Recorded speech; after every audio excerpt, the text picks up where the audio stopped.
beleza? Pronto, pessoal. Boa tarde. Para quem não me conhece, meu nome é Sérgio Lopes.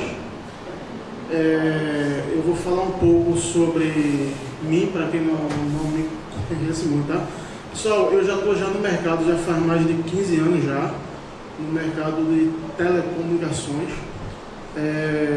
Eu comecei há muito tempo atrás, na época da TruNet, na época que a Elógica estava no auge, que era na época do Dial, né? Que era todo discado. Eu trabalhei também na Econnect, que era uma empresa chamada, acho que talvez alguém lembre, chamada Homelink. Era uma empresa que era tudo na época lá da TruNet, né, tá? Fiz alguns projetos também lá na TruNet. E depois eu fui para a SmartSat. Trabalhei muitos anos na Smart. Quando eu comecei na Smart, a gente estava no final da época dos projetos de discado e estava começando com o projeto de usar rádio. Depois da Smart, aí foi quando eu fundei a Fontec, que é uma empresa que trabalha com a parte de consultoria e com projeto de redes para empresas. E depois eu fui um dos cofundadores da Surfix e também fui um dos sócios cofundadores da Telecom. Hoje eu estou como sócio da Intexnet, faço parte também da PGI Telecom, da PGI também, que é lá de Goiânia, não sei se alguém aqui já ouviu falar também, tá? E hoje, a Intexnet, hoje a gente até chama hoje de grupo Intexnet, né? Porque são essas empresas que fazem parte do grupo, pessoal. E eu tenho uma experiência de muitos anos com FreeBSD. Eu vim aqui hoje para compartilhar essa experiência que eu tenho com o FreeBSD com vocês. Tenho bastante experiência também com Huawei, com Juniper, com Cisco, com Viata, com VOS, com MikroTik. E com o FreeBSD eu tenho muito mais do que todos esses fabricantes ou software que eu citei aí, né? O FreeBSD eu não só uso para a parte de roteamento, eu uso também como serviço, né? Para poder rodar algum servidor web, para poder rodar alguma aplicação como um IDS, um Web Application Firewall. Usamos muito no passado com Squid para poder fazer cache. E hoje a gente usa muito o FreeBSD ainda, tá? E eu vou começar aqui falando um pouco eu já falei quem sou eu vou falar um pouco aqui da história do FreeBSD, pessoal. O FreeBSD foi criado em 1993, tá? O Linux foi criado em 1991, então o FreeBSD é mais novo que o Linux, tá? Ele é um sistema operacional de código aberto, que ele está todo baseado, licenciado na licença BSD. O que é que significa isso? Se você tem algum projeto que você quer fazer em cima de FreeBSD, você pode pegar o FreeBSD, baixar ele, alterar tudo que você quiser no código-fonte dele, no kernel, em tudo, e você pode criar uma distribuição nova ou algum software para você, sem que você tenha que dizer que aquilo ali, que você tem que manter os créditos. Então, ele tem um modo de licenciamento aberto, onde você vai poder vender de forma comercial, que não é o caso do Linux, você não consegue fazer isso. Então, com o FreeBSD você pode criar um produto comercial totalmente remodelado, do jeito que você quiser, sem que você tenha preocupações com o licenciamento, né? Que é o caso do GNU, que com ele você não consegue fazer isso, tá? Então, gente, o FreeBSD ele foi criado na Universidade de Berkeley, né, na Califórnia, e em 2002 o FreeBSD houve um processo de redesenvolvimento dele, ou seja, os caras fizeram o FreeBSD do zero. Pouco tempo aí, né, nessa reconstrução do FreeBSD, o que foi que houve? O DoD, lá dos Estados Unidos, que é o Departamento de Defesa norte-americano, o próprio governo, eles lá têm uma reserva de dinheiro para financiar projetos. E os caras estavam querendo fazer um projeto lá que atendesse a algumas necessidades. Então, o que foi que eles fizeram? Eles chegaram para o OpenBSD, que é uma outra distribuição, que é muito parecido com o FreeBSD, não é igual. E o que foi que os caras fizeram? Eles investiram alguns milhões no projeto do FreeBSD, investiram alguns milhões no projeto do OpenBSD. O cara disse, ó, eu quero que vocês peguem esse dinheiro e construam algo muito bom. E eles explicaram algumas necessidades que os americanos tinham em alguns projetos. O OpenBSD chegou e disse, não, eu vou fazer um file top. Então os caras desenvolveram o PF, que realmente é um file muito bom. O FreeBSD, por sua vez, eles resolveram não mexer no file, mas o que foi que eles fizeram? Eles mexeram na base, eles reconstruíram o sistema operacional do zero. Os caras criaram um kernel totalmente novo, tudo do zero. Então, o que foi que aconteceu? No final desse processo todo, o governo norte-americano, ele viu que o FreeBSD desenvolveu algo muito mais interessante para eles. Porque com essa mudança que os caras do FreeBSD fizeram, eles acabaram que o FreeBSD ele passou a suportar padrões de common critério, ou seja, o FreeBSD hoje ele já tem o POSIX 1E, ou seja, sistemas operacionais tipo o Windows 2012, o Windows 2008. Então, tipo, o FreeBSD passou a suportar padrões exigidos por várias normas. Aí você vai chegar para mim e fazer, Sérgio, por que hoje você vê, por que um banco ele usa um Windows? Por que o cara lá não vai usar alguns sistemas operacionais de código aberto? Um dos principais fatores disso é que o sistema operacional tipo o Windows 2012, ele já trabalha, ele já tem lá incluído no código, ou seja, ele já trabalha com várias normas internacionais que o sistema operacional suporta. E o que foi que o FreeBSD fez?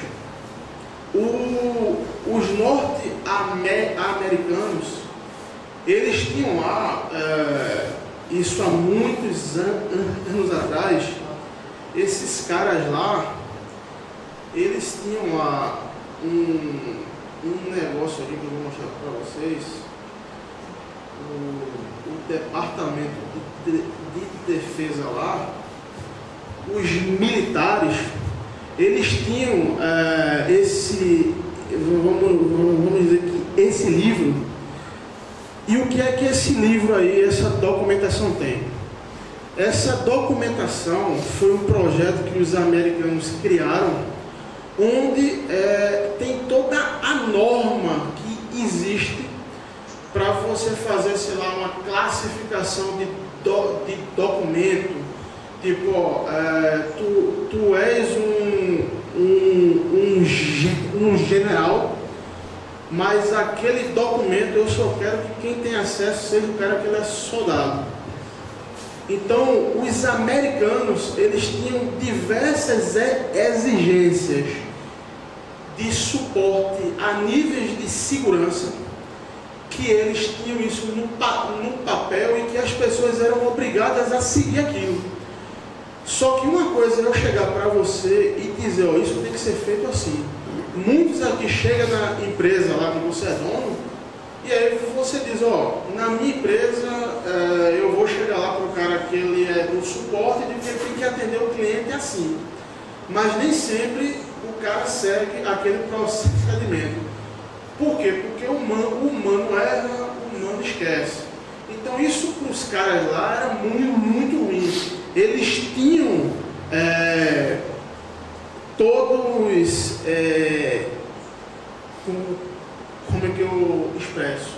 Eu tô com uma certa dificuldade que eu estou tentando usar, acho que é uma linguagem mais simples, tá? Para que fique claro, porque tem gente aqui que entende muito e tem gente que entende um pouco menos. Então eu estou tentando jogar, acho que uma linguagem para ficar mais clara. Então, o que foi que houve? Esses caras aqui, eles tinham as normas documentado de como é que tinha que ser um sistema computacional. E esses caras na época eles procuraram diversos caras aí de nome no mercado aí de Unix, caras lá que andavam com Steve Jobs, e os caras diziam que não tinha como um sistema computacional obedecer, fazer esses critérios, essas regras de segurança que esse documento exigia. Por quê? Porque, ó, cara, isso daqui que tu quer é uma segurança paranoica, é algo muito louco, então não tem como eu criar isso. E os caras do FreeBSD, eles acabaram que fizeram o quê? Eles refizeram o kernel do zero, e o kernel do FreeBSD, ele atende toda essa especificação desse documento que você está vendo, que é o que os norte-americanos queriam ter. A partir disso, o que foi que aconteceu? Os caras começaram a investir muito dinheiro no projeto do FreeBSD. Isso é uma das razões que o projeto cresceu muito, porque ele teve muito investimento americano de dinheiro no projeto do FreeBSD.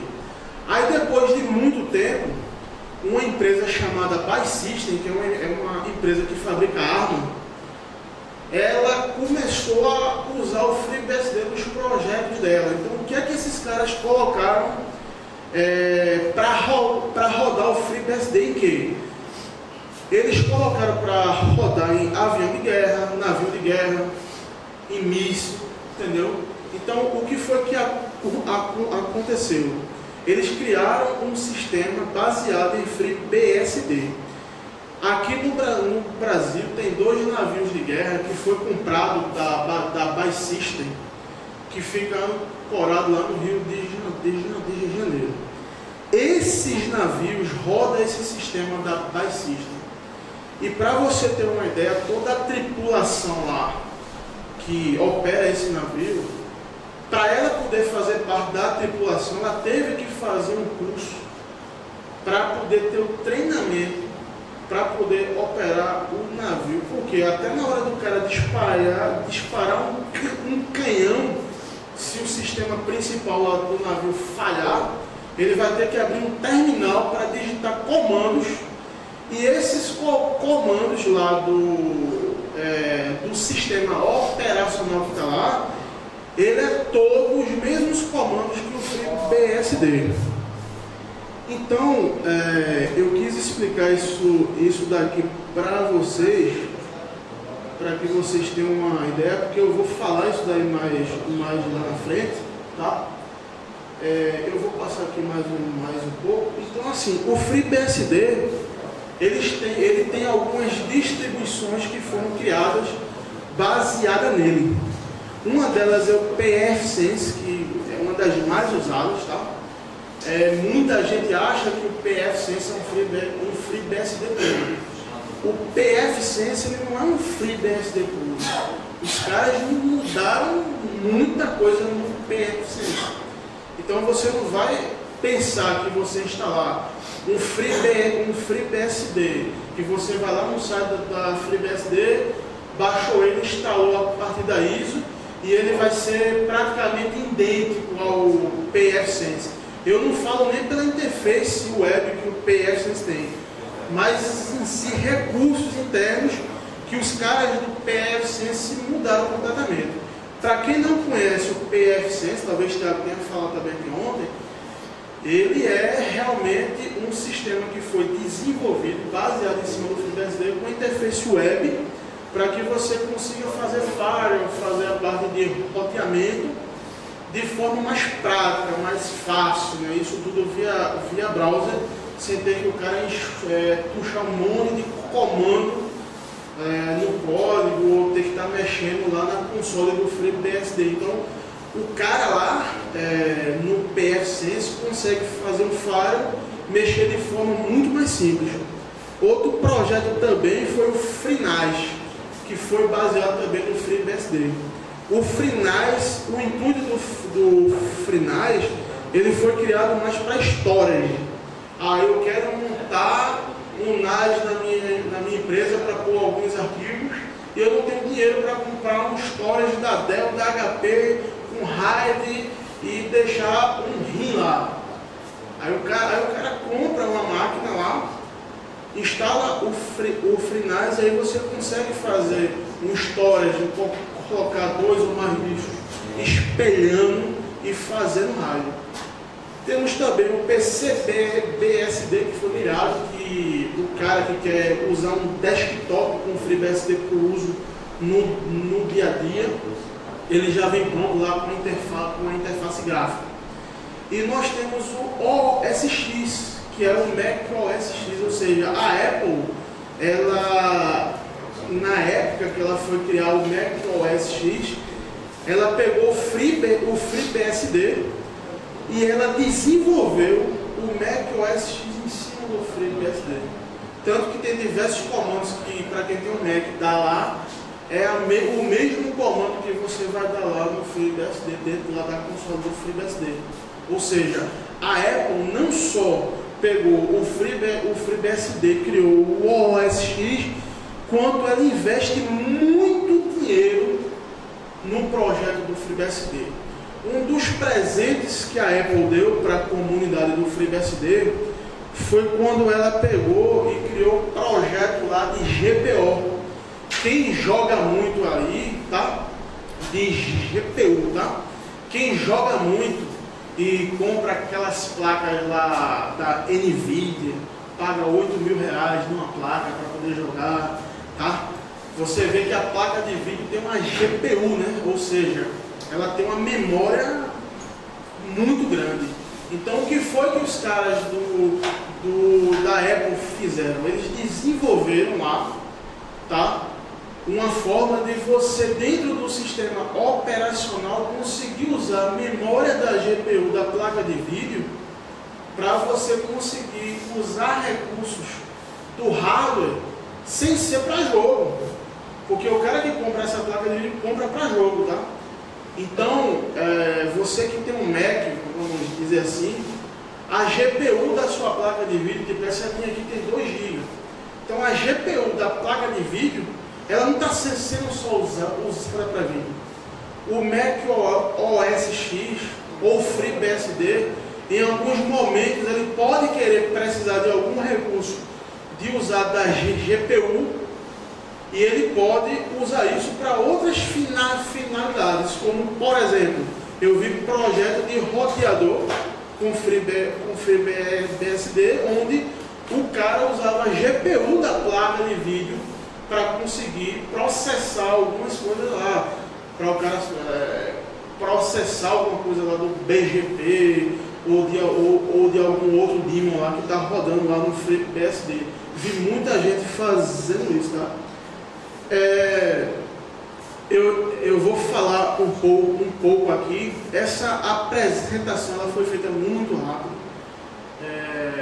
O Thiago não tinha meu contato fácil, que eu troquei de número. Algumas pessoas tiveram dificuldade de entrar em contato comigo, porque não estava com o meu número novo, então meio que foi em cima da hora. Então talvez eu vá falar mais do que tenha slide para vocês verem. Isso daí, gente, é um mapa da ARPANET. Como todo mundo sabe aqui, a internet começou com um projeto militar, tá? Então, depois esse projeto foi expandido para a área acadêmica E esse mapa aí que vocês estão vendo, lógico, é de 1977, é o primeiro mapa da ARPANET. Isso daí é a quantidade de equipamentos que tinham em toda a rede da ARPANET. Então aí você vai ver ali, se você começar a olhar muito, você vê, ó. Aqui você vê aqui que é uma conexão com o Texas. Aqui você vê que é um link para o Pentágono. Você vai ver também nomes de diversas universidades aí, tá? Então veja como é que a gente chegou hoje. Isso daí era a ARPANET quando ela começou, era uma coisa muito pequena. Eu acho que qualquer um aqui hoje, se for abrir um duto da vida, é capaz de ter muito mais coisa do que isso daí, né? Entendeu? Você vê a evolução, como é que a coisa começou. Ninguém pensava que o IPv4 não ia dar, entendeu? Ninguém pensava nisso. O IPv4 vai dar demais, entendeu? Tão provável que era uma coisa tão primária que o IPv4 tem muito chuncho, né? Tem muita gambiarra, vamos dizer, que se teve que se criar por conta da fragilidade do IPv4, né? Então você vê hoje diversos mecanismos de segurança que foi criado, protocolos que foram criados, foi uma forma de conter a fragilidade que você tinha no IPv4. Como o intuito dessa palestra é falar de roteamento com FreeBSD, eu entendo que aqui a gente tem que falar muito sobre como montar um roteador com FreeBSD a partir do zero. Então, a partir do zero envolve tudo, envolve o hardware, envolve o software. E como a gente sabe, todo mundo aqui veio agora da palestra do André Ribeiro, que por sinal é muito boa. Quem não veio perdeu uma palestra excelente de um profissional muito renomado no Brasil todo, de forma gratuita, entendeu? Tem gente que paga R$1.000 ou mais para ter um treinamento básico com o André Ribeiro. E aí, quem estava aqui de manhã teve a oportunidade de colher muita informação de forma gratuita. Então, gente, você que assistiu o treinamento do André Ribeiro, você já imagina o que é que eu vou falar que tem no slide. Planejamento. Tudo tem que ter planejamento. Então, para você montar um roteador com FreeBSD, não é só ir ali na NAS e comprar uma máquina, ir num cara que trabalha com máquina montada e pedir para ele importar uma placa-mãe Supermicro, colocar qualquer placa de rede e instalar o FreeBSD que acha que já vai rodar. Tem que ter o planejamento, ou seja, o planejamento de capacidade é um dos pontos mais importantes a ser considerado antes da decisão sobre topologia, se tua rede vai ter anel, se tu vai usar VLAN, RSTP, MPLS, enfim. O planejamento é a base de tudo, tá?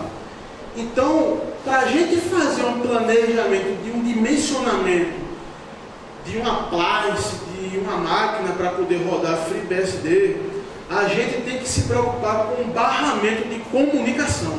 Ou seja, os componentes de uma solução de hardware se comunicam e faz isso através de algum meio comum, tá? E esse meio é um barramento ou algum outro componente associado ao barramento também. Com isso, gente, o barramento principal do circuito central da solução e os barramentos internos de processadores e placas de redes são ponto potencial de problema. Nós temos também, eu vou soltar aqui, o que é que eu quis dizer com isso aí, tá? Eu vou comprar um appliance para montar um roteador com FreeBSD. Cara, você tem que ler o datasheet da placa-mãe para você saber se a placa-mãe ela só tem um chipset de Northbridge, tá? Se ela tem 2, se tem 3, se tem 4, você tem que ler o datasheet mesmo. Eu não falo de você ficar abrindo as coisas só, porque hoje com a tecnologia de eletrônica ela está tão avançada que você pega um chip BGA e você tem vários circuitos, várias placas que seriam desse tamanho e os caras vão empacotando ali e criando um circuito dentro do outro. Você vê, antigamente uma placa-mãe, ela só tinha só uma camada para você pôr as trilhas e colocar os componentes em cima, né? Aí depois os caras já criam placa-mães com componente embaixo. Ou seja, na mesma placa você tem componente em cima e embaixo. E no caso de um BGA, você tem ali dentro várias placas com diversos componentes empacotados em algo muito pequeno. E se você olhar, você não vai entender nada, você não vai conseguir ver nada, porque é um circuito integrado pequeno, você não vai saber o que tem ali dentro. Então, o datasheet é a especificação do fabricante de tudo que aquele equipamento suporta. Ou seja, ele vai dizer, ó, o equipamento que eu estou te vendendo, seja um TDR, uma placa, uma máquina de fusão, qualquer equipamento tem que ter esse datasheet. E é muito importante que a gente leia ele para conseguir entender os limites de hardware que aquela placa tem, para saber até onde a gente vai chegar. Então, se a gente fez o planejamento de capacidade, eu digo, ó, eu preciso ter X para isso, XXX para isso, X para aquilo, B não sei para quê, de capacidade em mãos, sabendo o que eu preciso de capacidade, é que eu vou ler o datasheet para saber se aquele equipamento me atende, para ver se o que o fabricante diz ali que suporta me atende. Outra coisa, gente, outro fator importante que a gente precisa saber: throughput de bits por segundo. Ou seja, é um dos mais conhecidos limites, porque a banda, né, é a largura de banda que eu vou precisar passar naquele equipamento. Então eu tenho que saber. Tem gente que tem algum provedor e o cara tem tanto equipamento misturado na rede, ele tem tanto microtik lá, que quando você pergunta para o cara, ó, quanto de banda você precisa ali, eu tenho que parar para ver, porque eu não sei. E acontece muito, não só com provedor pequeno, mas até com provedores grandes.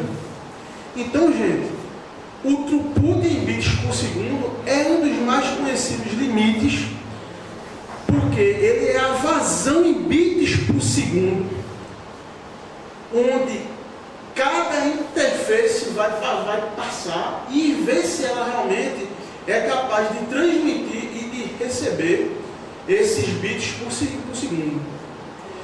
Normalmente, o throughput em bits por segundo ele é associado a tamanho de frames, mas é também um limite diretamente relacionado à capacidade do conjunto de roteamento que vai ser encaminhado de uma placa para outra. Então, tipo, às vezes o meu problema não é quanto a caixa ela vai suportar. Às vezes é até um mau dimensionamento lógico que você faz no seu roteador, que a caixa suporta, mas você também precisa saber qual é a capacidade do barramento entre passar de uma porta para outra. Então, tipo, uma coisa é o pacote entrar no roteador, certo? Entrar lá por uma porta de rede, ele chegar num barramento principal, e daquele barramento principal eu tenho outra interface que também está conectada nesse barramento principal, e o tráfego vai sair, ou seja, entrou pela interface de rede, foi para o barramento principal e já saiu por outra interface. Só que às vezes eu tenho placas de rede eu tenho lá no meu router, seja uma appliance, uma máquina, ou um Cisco, um Juniper, um Huawei, esse meu roteador, ele tem uma interface de rede, mas às vezes eu tenho um grupo lá com 4 placas de rede, que aquelas 4 interfaces compartilham do mesmo barramento. Então eu tenho lá meu router lá, que ele tem 4 interfaces de redes compartilhando o mesmo barramento, e eu tenho, sei lá, mais 2 portas de rede que não compartilham daquele mesmo barramento, ou seja, o grupo de 4 portas vai para o barramento principal compartilhado, e as outras 2 portas, cada uma está conectada fisicamente lá, uma solda lá, a trilha lá na placa, no barramento principal. Então o que é que eu faço? Meu roteador aguenta passar 5 GB, 10 GB. Aí eu pego, coloco uma porta lá, um cabo lá, uma porta de 1 GB, e coloco 1 GB nela. Mas digamos que o meu barramento da placa só suporta 3 GB. Eu tenho 4 GB que eu preciso passar naquele equipamento. Aí eu ponho 3 cabos lá de rede, naquelas portas lá que o barramento é compartilhado, para sair, para entrar. Ou seja, não vai passar banda, porque a caixa suporta, mas você colocou um tráfego numa porta de rede. Ela, ao invés de ir para o barramento principal para sair por outra porta, ela está entrando na placa de rede no barramento compartilhado, está indo para outra placa de rede no barramento compartilhado. Então eu vou estar saturando aquele barramento. Então se eu ponho 2 GB, eu tenho lá 2 portas de 1 GB, e eu ponho 2 GB para sair por um barramento compartilhado, mas ele está entrando 2 GB ali, um numa porta, outra noutra, está indo para o barramento principal e está saindo pelas outras 2 portas que eu disse que não é compartilhada. As outras 2 portas, de fato, ela passa 1 GB dedicado num barramento, então aí eu não vou ter problema. Então a própria L800 da Severu, que a FreeBSD Brasil vende, ela tem especificações que na hora de você ligar ela, de você usar, de você colocar em produção, existem portas que são mais rápidas que a outra. Então se você for ler no datasheet dela, você vai ver que tem porta ali que não é recomendada para tráfego alto, que vai entrar nela para sair pela outra, ou seja, é uma porta mais lenta. Isso daí, o projeto da placa, ele foi feito assim. Então digamos que eu pego lá uma appliance lá com uma Severu, que é o que o Thiago disse que trouxe para cá ontem, que vocês viram, quem estava aqui viu ontem. Então eu tenho uma Severu, coloco lá meu BGP lá para rodar, coloco lá na minha rede, mas eu tenho um roteador MikroTik que não tem placa de 10 GB. E eu preciso descer com 2 GB do meu roteador com FreeBSD e preciso passar esses 2 GB lá no MikroTik. O que é que eu posso fazer? Eu posso agregar as portas. Eu posso agregar 2 portas de 1 GB do MikroTik na Severu e sair com 2 GB. Só que aí eu vou ter o trânsito entrando no meu roteador e vou ter o meu MikroTik lá recebendo essa banda que vai vir pelo meu trânsito. Então vai entrar 2 GB no meu trânsito, que vai vir do meu trânsito. Esses 2 GB vai entrar na minha L800 com FreeBSD, que é uma Severu, e vai sair por essas 2 portas que estão ligadas lá no meu MikroTik. O que é que eu posso fazer de errado? Eu posso estar ligando em uma das interfaces que ela é mais lenta, ou eu posso estar usando algum barramento compartilhado. Então eu tenho que entender na hora de fazer a conexão física para que eu não perca a performance do appliance por conta simplesmente de um cabo que você não ligou na porta adequada. Então, para cada tipo de projeto que você vai fazer, você tem que saber o que é que você quer passar ali, para que você leia o datasheet, entenda onde é que você quer ligar para que funcione.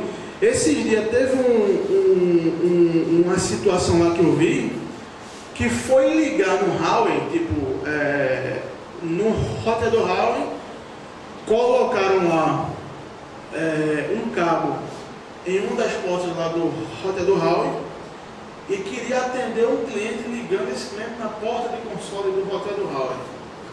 Oi? A porta do console. Eu quero ver isso aí.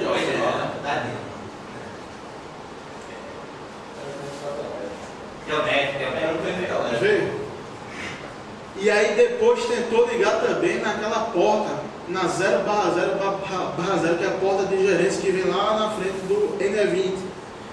Cara, eu tô pingando pro meu cliente, eu subi a VLAN dele lá, mas na hora que eu dou um trace, ele para no meu NE20 e não passa pra frente. Cara, tem uma proteção na caixa para que você não use essa porta para isso. Por sinal, é uma porta elétrica. Quem tem roteador de borda, mesmo com FreeBSD, que seja uma L800, um Huawei Juniper, um Cisco, você nunca deve ligar um cabo de rede no teu roteador, cara. Por quê? O cabo de rede, ele conduz eletricidade, ele pode conduzir. Tipo, se por azar você pegou teu roteador de borda lá, você pagou lá seus 80 mil lá no seu Huawei, 70, não sei quem comprou, ou trouxe lá do Paraguai e pagou 30 mil, não sei, tá? Quem tem seu roteador lá Huawei, novo, chega lá, coloca uma porta elétrica e passa um cabo e liga no rádio digital lá na torre. Não, cara? Glauber. Aí cai um raio na torre e queima teu roteador de borda, cara. Simples assim, entendeu? Porque o raio vai passar no cabo lá, mesmo que ele não torre teu roteador todo, mas ele pode passar uma indução e queimar alguma placa lá do teu roteador, mesmo que não seja algo tão aparente. Por quê? O equipamento é muito sensível. Então, o recomendado para um roteador de borda é que você só ligue porta ótica nele, que você tenha um switch abaixo para que você ligue porta ótica do teu roteador de borda para o switch e liga a porta elétrica no teu switch, porque switch é mais barato, switch é mais rápido de subir a configuração dele, vai ter mais pessoas na tua equipe que vai saber mexer melhor nele, e o switch é mais fácil de achar até com algum amigo lá na Vestnet, né? Lá, meu switch queimou, me socorre aí, agora eu tenho aqui um aqui. Mas roteador de borda ninguém estoca, meu amigo. O máximo que o cara vai ter é um roteador de borda para o backup dele. E roteador ou qualquer outro equipamento que é teu backup não se empresta. Não se empresta backup. Não empresta. Porque se você empresta teu backup, você corre um risco da lei de Murphy, né? Entendeu? Pode dar algum problema justamente na hora que tu emprestou teu backup. Então, eu falei aqui do barramento de comunicação, que é muito importante, do throughput em bits por segundo, e também existe um que é pouco conhecido, throughput em pacotes por segundo. O que é que acontece nisso? Às vezes o cara chega para mim, Sérgio, tal roteador XAZY lá, ele serve para mim, aquela caixa lá me atende. Aí eu disse, rapaz, não posso nem te afirmar, porque muitos vendedores só perguntam a banda. Você quer passar quanto de banda na caixa? Só que existe o seguinte detalhe. Digamos que provedor A, ele tem um consumo de 1 GB e ele atende cliente, pessoa física, empresa. Digamos que provedor B tem um consumo total também de 800 MB. Mas o provedor B ele não tem cliente, pessoa física, ele é um data center, tem um monte de servidor web, ele faz hosting, jogo e lá vai o trem. O perfil de tráfego do provedor que atende, que tem data center, que vende serviço de hospedagem de site, de streaming de vídeo, de jogo, enfim, o perfil de tráfego desse provedor não é o mesmo perfil de tráfego do provedor que está vendendo banda para o assinante, não é. A quantidade de pacotes nunca vai ser igual, tá? E a quantidade também de pacotes por segundo, que é o famoso PPS, ele sobe muito quando você está levando ataque. Então, às vezes, eu já vi provedor cair, a caixa lá do cara cair, seja MikroTik, Juniper, o que for. Muitas vezes não é nem só pela banda, não é que o cara está consumindo tua banda, às vezes é a quantidade de pacotes por segundo que o cara está mandando lá para a tua rede que derruba a tua caixa. Ou seja, o cara manda milhares e milhares de pacotes por segundo com pouca banda, e isso daí é o que derruba a tua caixa. E tu não estás nem com um consumo tão alto, gente. Então, o throughput de pacotes por segundo, ele é um limite tão notável quanto o anterior. Você tem que ter muito cuidado com isso, o que é um problema por si só, pois a vazão máxima por segundo que uma placa consegue transmitir é um que tende a ser alcançada frequentemente antes da vazão em bits por segundo. Ou seja, normalmente tua caixa senta primeiro, não pela vazão de bits por segundo, e sim da vazão de pacotes por segundo. Então, às vezes, alguém te vendeu um roteador de qualquer marca e ele disse a tu que ia aguentar passar 5 GB. Aí tu tá lá com 4 GB, tua caixa já está sentando, não está aguentando, está abrindo as pernas e teu serviço está parando. Mas esse cara não me disse que aguentava passar 4 GB, por que não está passando 4 GB? Porque a caixa já chegou no limite dela de pacotes por segundo. Então, você que tem lá um gráfico, alguma ferramenta para gerar gráfico, seja um Zabbix, um CAC, um PRTG da vida, você tem que criar gráfico para monitorar a quantidade de pacotes por segundo que passa nas interfaces do seu roteador. Porque isso daí pode deixar a tua rede lenta sem ser problema de alta vazão de banda, já. Outra situação também é as interrupções, né? Cada vez que a placa de rede precisa esvaziar seu buffer e solicitar que os pacotes sejam processados pelo sistema operacional, ela faz uma interrupt request, ou seja, uma chamada de interrupção, as famosas IRQs. Quem trabalhou aí há muito tempo, antigamente a gente pegava lá, né? A placa-mãe, a gente lá tinha que controlar, se preocupar com as IRQs, aí você fazia errado, aí quando você ligava lá a máquina, a placa de rede tentava usar a interrupção da placa de som, dava tela azul, aí começava a desgraçar tudo, né? Com a tecnologia hoje, você não precisa se preocupar demais com isso, né? Os caras avançaram muito nisso daí, né? Você não tem que se preocupar, mas no roteador você tem que se preocupar sim. Eu falei aqui que a placa-mãe tem os barramentos e que você precisa se preocupar com esses barramentos. Só que às vezes você pega uma placa lá, um appliance, e você precisa colocar nesse appliance uma expansão, que é o caso da própria L800 da Severu.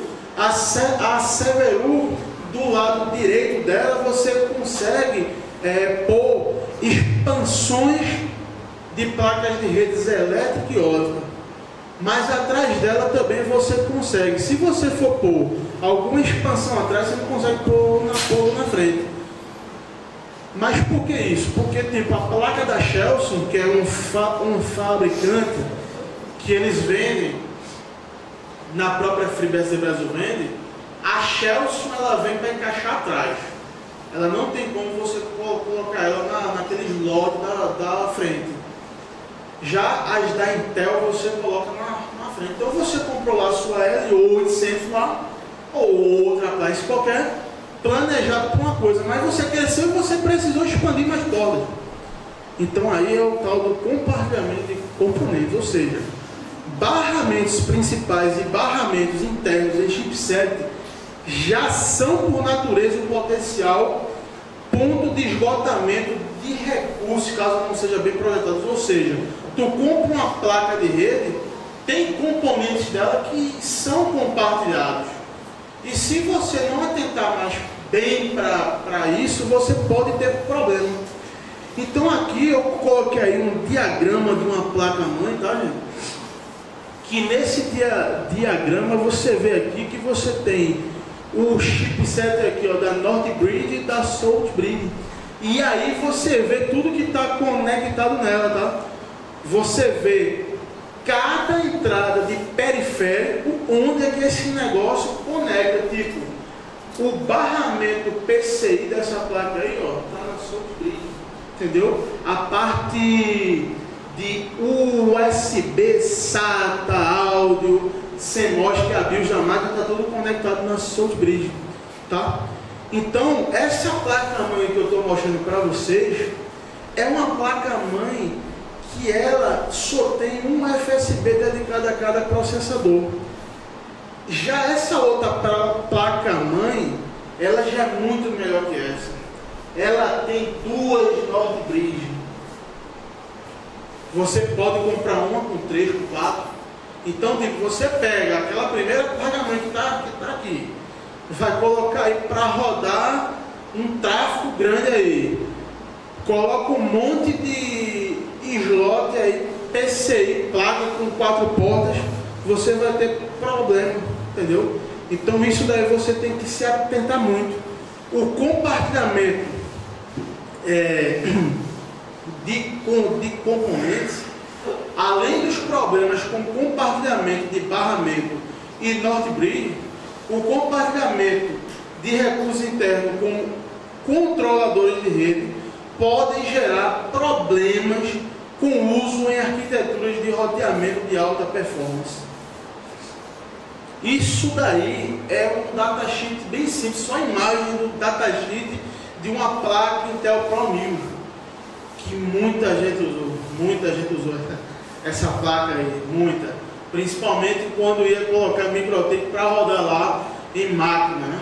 Muita gente usou. Então é isso tudo que eu falo. Você precisa pegar esse datasheet para você ler, para você conseguir entender. Eu vou falar aqui um pouco de Firewall, tá? Eu não vi nem aqui o tempo aqui, então eu vou falar aqui um pouco de Firewall rápido, tá? Por que eu vou falar de Firewall, tá?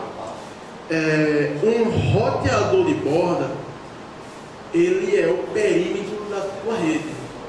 Se você tem mais de um roteador de borda, é porque você faz perímetro com mais de um trânsito, mais de pessoas, empresas lá, ou você tem algum projeto de alta disponibilidade, você tem 2 roteadores de borda, porque se um cair, o outro já vai assumir automaticamente, tá? Então, quando você recebe um ataque, o primeiro lugar que o ataque vai chegar é no teu roteador de borda, porque ele é o equipamento que está fazendo perímetro com o mundo. Ele vai fazer perímetro com outro AS, seja com o teu trânsito, ou seja, se você estiver no PTT, você vai estar fazendo perímetro com diversos participantes que estão lá no PTT. O que é que acontece? Existem diversos tipos de firewall. Existe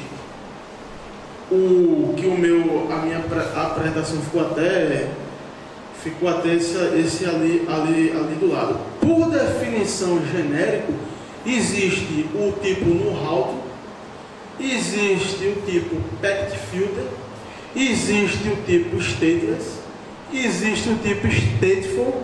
Eu já estou rindo pelo último que está lá embaixo. Existe o stateful deep inspection, existe o tipo milagroso. O que seria esse milagroso. É o desse rapaz aqui, ó. Esse milagroso. Eu vou falar dele no final, tá? O No-Halting Faro, cara, ele é o melhor faro que existe para proteger o cara que ele tem um roteador de borda. Por quê? Se você tem teu roteador de borda, tá? Você coloca lá um monte de regra de faro no teu roteador. Cada regra de faro que você adiciona no teu roteador vai exigir dele mais processamento de CPU e de memória. Porque toda vez que o pacote entrar no teu roteador, ele vai ter que passar por todas as regras e ele vai checar. Eu tenho lá uma regra primeira lá no meu roteador de borda. Está chegando um e-mail de algum cliente teu que está batendo no teu roteador de borda para ir lá para ele. Ele está baixando algum e-mail.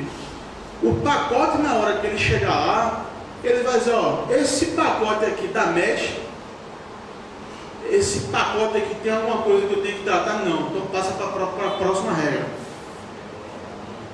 Passa para a próxima, se nenhuma der mesh, entrega o cara. Aí teu cliente está tentando mandar um e-mail na porta 25. Eu presumo que todo mundo aqui bloqueia a porta 25, né? Ou pelo menos, né, Glauber? Deveria bloquear, tá? A porta 25 é muito recomendada pelas melhores práticas do NIC-BR, porque é uma porta muito usada para spam. Então, por padrão, os caras adotaram a porta 587 TCP, porque aí você vai ter que fazer o uso de SMTP autenticado para mandar esse e-mail. Então, a maioria dos provedores e operadores bloquearam a porta 25. Então, digamos que você tem lá uma regra para bloquear a porta 25, lá no teu faro. Teu cliente está tentando mandar um e-mail usando a porta 25. Esse pacote bateu no teu roteador de borda. Na hora de passar lá que foi no faro, teu faro viu lá, na quarta linha lá tem uma regra que bloqueia porta 25 TCP para fora da tua rede. O que ele vai fazer? Vai dar match. Ou seja, bateu ali, ele diz, ó, esse pacote aí, eu tenho algo para fazer com ele? Tem. Ele é um pacote que está indo para a porta 25 de algum IP, bloqueia esse cara. Ele vai dar match, o faro vai bloquear esse pacote, vai ser descartado. Só que aí, às vezes, eu já entrei em alguns microtics, cara, que eu não estou aqui para falar mal, tá, gente? Cada um faz o que acha melhor e cada profissional tem o seu modo de trabalhar.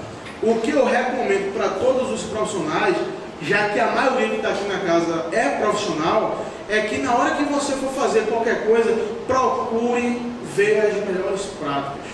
Existem normas que definem as melhores práticas. Então, quando todo mundo trabalha baseado em normas que definem as melhores práticas, não vai ter ninguém querendo fazer uma coisa diferente de ninguém. Vai fazer sempre igual.